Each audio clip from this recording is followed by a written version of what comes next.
Yeah, thanks, Tim, for the introduction, and good afternoon, everyone. Next slide. Actually, straight through to slide 3. So, as Tim mentioned, Nyrada is a Sydney-based biotech. We have two lead programs. The first is a drug to treat high cholesterol. It's a Pcsk9 inhibitor. What we're aiming with this program is a best-in-class drug in a very large market. The second program we have is a drug to treat brain injury. And given that there are no current treatments available, this program has first-in-class potential. Again, it's another large market. What's exciting about these programs in the stage of development of Nyrada is that these programs will enter the clinic in the first half of next year. Given the limited time I have available today, I'm going to focus on the cholesterol program, and there's more information on the brain injury program available on our website. Next slide, please. So the focus area for Nyrada is the development of novel small molecule treatments. The reason for that is that we believe that that's the optimal treatment paradigm for these conditions. What we're looking to do in the near term is to take these drugs through initial clinical development, prove that they're safe and they're efficacious in humans, and build value in the assets. Next slide. So first, I'll talk about the cholesterol program and what differentiates our approach from current drugs that are on the market and those in development. So as I mentioned, we're developing a novel small molecule Pcsk9 inhibitor. Next slide, please. In a very large market. And if you look at the figures here, you can see that the cholesterol lowering drugs market is around about a $19 billion US dollar market in 2021. It's growing at a fairly fast rate, and there are a number of drivers for that growth. There's an increasing awareness that high cholesterol is a key driver of cardiovascular disease, leading to stroke and coronary heart attack. The market's currently dominated by statin drugs, and to put it into some local context, the number 1 and 2 most prescribed drugs here in Australia are Lipitor and Crestor, and these are two statins that have been on the market for a long time. For most patients, they work really well. They're effective in lowering cholesterol to safe levels. But for a large group of the patient population, they're suboptimal. And if you look at the figures here in the blue boxes, you can see that out of the 27 odd million who take a statin, these are US figures, over half are unable to achieve their target cholesterol level. In addition to that, statins also are not tolerated very well by a significant proportion of the patients who take them. So this has led to an opportunity for a more effective second-generation treatment. Next slide, please. Back in the mid-2010s, a new class of drug was released onto the market. These are the Pcsk9 inhibitors. And this is really where we're focused. These drugs, they work really well, especially when combined with a statin. They have some downsides, however. The first is that they're being biologics, they're very expensive to produce. They have to be stored and handled in a special manner, and they need to be injected. And depending on your cholesterol level, they need to be injected every 2 to 4 weeks. So there's been a poor patient uptake with these drugs, despite the fact that they work really well. As I mentioned, they're expensive to manufacture, and what we're developing is a small molecule which can be delivered in a pill form, and that will improve patient convenience and therefore compliance. It's a lower manufacturing cost for a small molecule drug. And also one thing that's important as well is that the drug in a pill form can be combined with a statin and given as a single pill.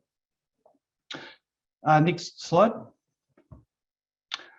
So following successful studies in cell-based models, we took our lead compound NYX Pcsk9 into an in vivo study. This is in a mouse model.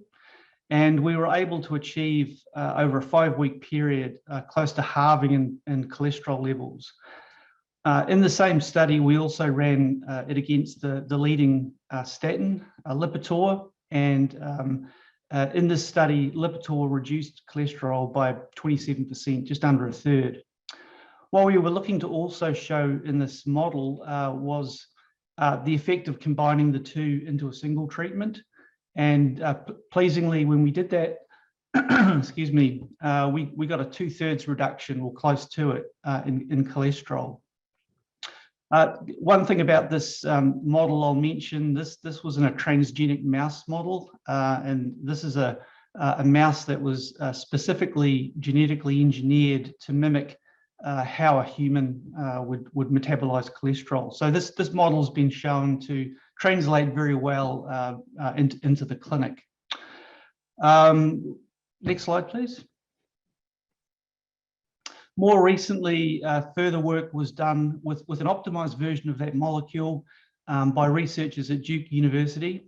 And these researchers had developed a novel benchtop model to mimic the early stages of atherosclerosis.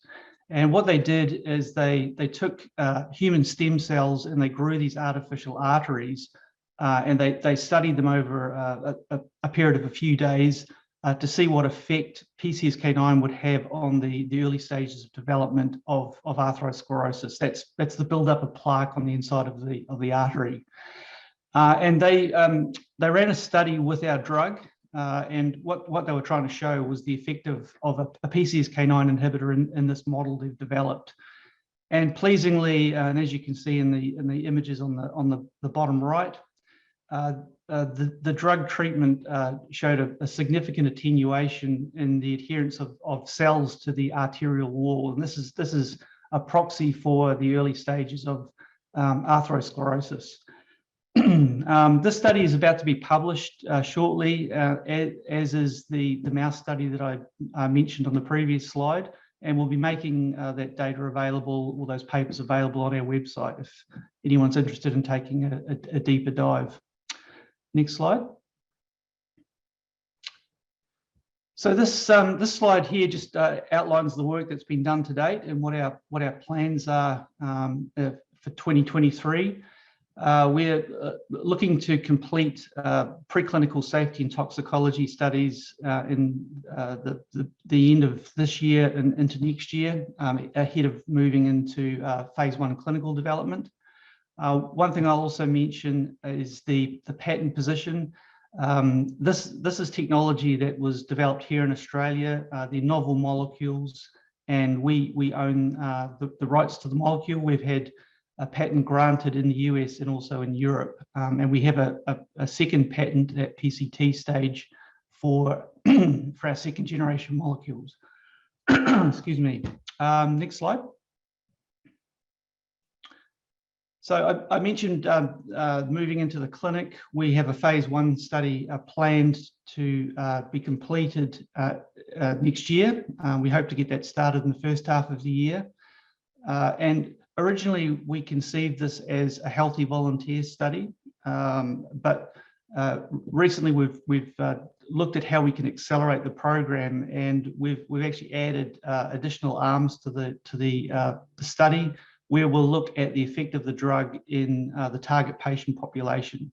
So these are patients who have high background cholesterol who are not on statin treatment, and a group of patients who are on statin treatment as well. So the primary objective of this study is to confirm safety and tolerability in healthy volunteers and hypercholesterolemic patients. But we'll also be able to measure LDL cholesterol, which will give us a readout of efficacy. The study is a placebo-controlled, double-blind randomized study. So the results from this study will be used to support an IND filing in the US, so that later development can be done under the guidance of the FDA. In the study, we'll be dosing patients for 14 days, and we're confident if our preclinical data translates that we'll be able to see an efficacy signal in that period. Next slide. So just briefly, here's the corporate snapshot. So the current market cap for Nyrada is just north of 20 million Australian dollars. Our current share price is 13 cents. We have a relatively small number of shares in free float, and we have a healthy cash position, sufficient to take us well into next year and phase 1. Next slide.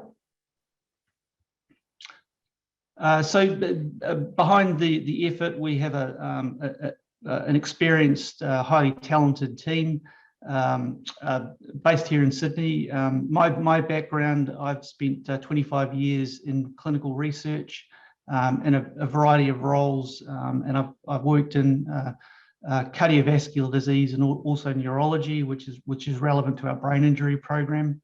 My most recent role before joining Nyrada was working on the neurodegenerative program. We also have a very highly experienced board overseeing the company, and I won't go through them individually, but their bios can be found on our website and our recently published annual report. So they bring to the table, not only experience in the areas that we're working in, but they're also very, very well connected in the pharma world, and they include proven deal makers. Next slide. I didn't get a chance to talk about how these drugs actually work. So we've put together a couple of animations which you can link to through these QR codes. And as I said, anyone who's interested in obtaining the research papers, they'll be available on our website once published, and also you can request them by contacting Nyrada through our info portal on our website. So thank you, everyone. And with that, I'll take some questions. Thank you, James. Is the plan moving forward to work with Big Pharma? I mean, who owns Lipitor, and is it to work together with that drug in combination, given the success of the trials? So there's been a lot of interest from industry and also investors in the US in our programs, particularly the cholesterol lowering program.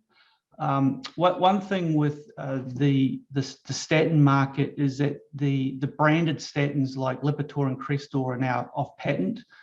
So there's nothing to stop us taking the generic, say, atorvastatin, and combining it with our drug and producing that as a combination treatment.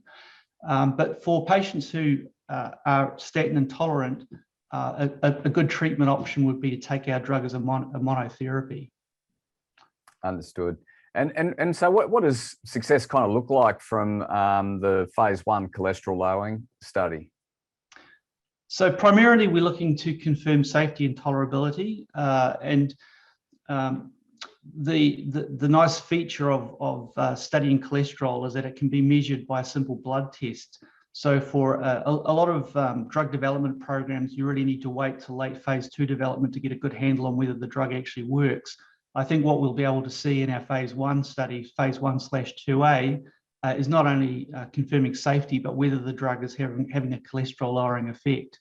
And that will underpin our IND and further later development in the US. It's interesting. We've got a couple of volunteers here in terms of human trials. They've had heart attacks and cholesterol problems. Not that that's funny, of course. So what are the key milestones moving forward? I mean, these things take a lot of time, particularly when you talk about FDA and things like that. So can you talk to those milestones? So we'll be completing safety and toxicology studies, and as I said, they'll be initiated in the last quarter of this year, and they'll run through into 2023. So we'll be reporting data from those studies, and then of course the phase 1 study. So as we run cohorts through the phase 1 study, we'll be collecting data, which is confirming those outcome measures, and we'll be reporting on those as well. Plus, there'll be additional research that we make available as we do further experiments. Thanks, James. Important work. That's all we have time for. Have a nice weekend. Thanks, everyone.